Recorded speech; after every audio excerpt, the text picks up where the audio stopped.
Hey everybody, Shannon Bushman here with XXX Off-Road. We're getting our Borneo rig ready to go to the jungle, and in order to kind of harden things a little bit, we decided to call TrailArmor.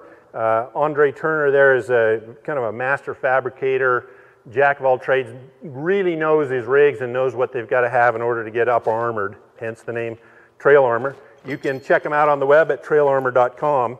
This particular piece is their steering stabilizer. This keeps the steering wheel from being jerked out of your hand. You hit a big rock or a stump, that kind of stuff, maybe keep you from breaking a thumb. It's a pretty easy install. It's a couple of bolts that go around your steering arm and a couple of bolts that mount to the frame right between pretty much right above the steering box. And it's kind of a little shock absorber, right? It takes the jolt out of hitting something. So steering stabilizer, absolutely worth the money, and something I think we're going to really enjoy having on this trip, make things a little easier.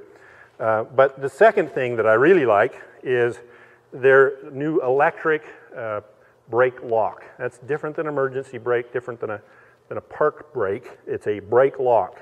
So effectively, this is an electric solenoid that goes in line with your down by the power or the brake distribution block underneath the driver's seat.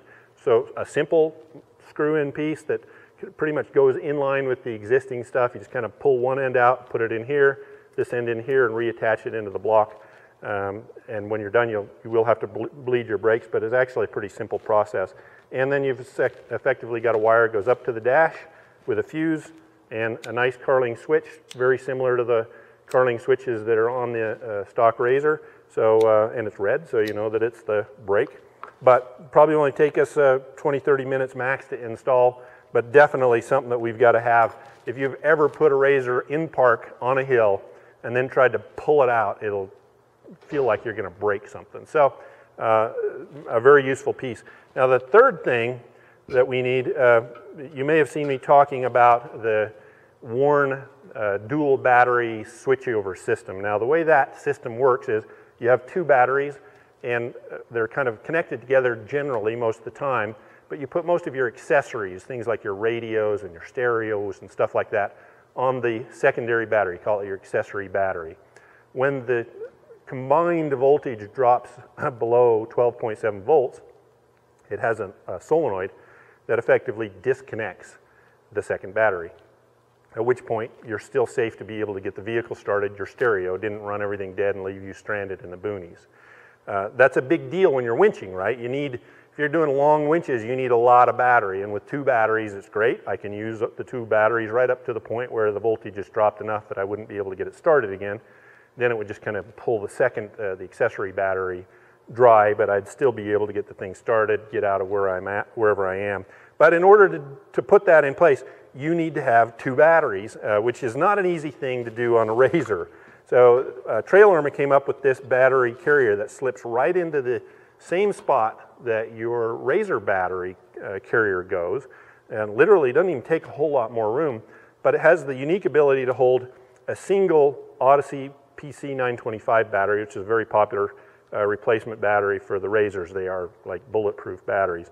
The other thing is that battery can be mounted kind of vertically on its side, and this particular bracket will hold two of those sandwiched right together in about the same space as a standard car battery.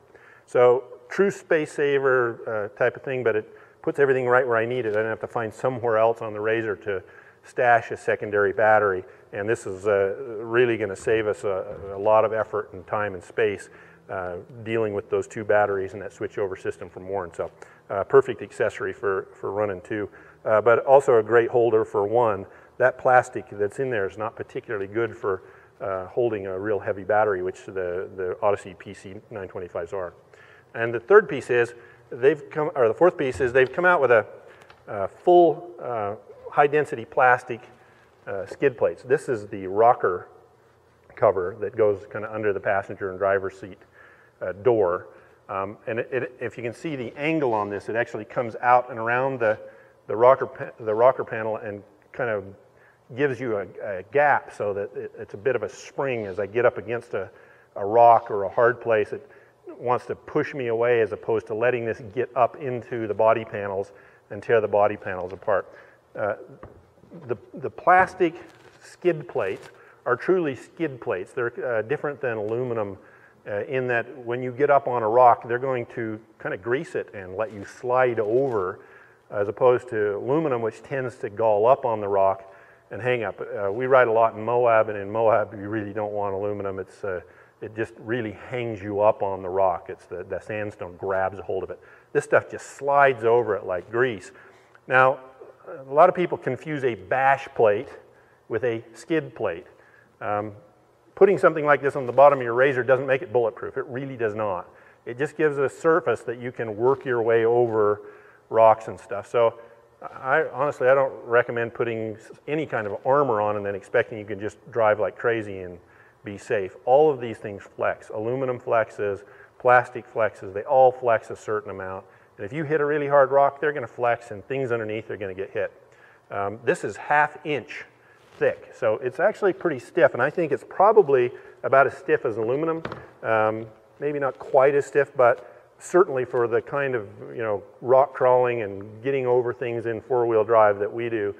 We're not racing, we're not looking for a bash protection, we're looking for something that kind of will protect us as we get over the rock, and this does a fantastic job of that. And we really appreciate TrailArmor setting us up with all of this stuff. We'll get it bolted onto the RZR, we'll haul it to Borneo, and when we're done, we'll show you how it worked, and we'll talk a little bit more about it and give you guys some pointers on which ones were good, which ones were whatever, right? So appreciate your joining us, and we'll let you see how it worked when we get back. Thanks a lot. Bye.